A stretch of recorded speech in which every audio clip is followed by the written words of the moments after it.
దేవాలయానికి వెళ్ళినప్పుడు గర్భగుడి ముందు ధ్వజస్తంభం పక్కన ఉండే చిన్న పీఠాన్ని ఎప్పుడైనా గమనించారా? చాలామందికి అది సాధారణ నిర్మాణంగా కనిపిస్తుంది, కానీ దాని వెనుక ఉన్న ఆధ్యాత్మిక అర్థం ఎంతో విశేషమైనది. ఆ పీఠాన్నే బలిపీఠం అంటారు. తిరుమల శ్రీవారి ఆలయంతో పాటు దాదాపు ప్రతి హిందూ దేవాలయంలో ఇది తప్పనిసరిగా ఉంటుంది. మూల విరాట్టుకు నైవేద్యం సమర్పించిన తరువాత కొంత అన్నాన్ని ఆ బలిపీఠంపై ఉంచుతారు. దీన్నే భూత బలి అని పిలుస్తారు. మన సనాతన ధర్మంలో పంచభూతాలకు కూడా దైవ సమానమైన గౌరవం ఇవ్వబడింది. భూమి, నీరు, అగ్ని, గాలి, ఆకాశం, ఈ 5 భూతాల సమతుల్యత వల్లే సృష్టి నడుస్తుందని విశ్వాసం. అందుకే మంత్రోచ్చారణల మధ్య దేవాలయం చుట్టూ ఈ బలి సమర్పించే ఆచారం అనాదిగా కొనసాగుతోంది.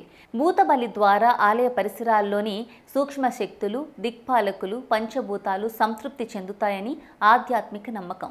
దీంతో దేవాలయ పవిత్రత కాపాడబడటంతో పాటు భక్తులకు శాంతి, శుభ ఫలితాలు కలుగుతాయని పెద్దలు చెబుతున్నారు.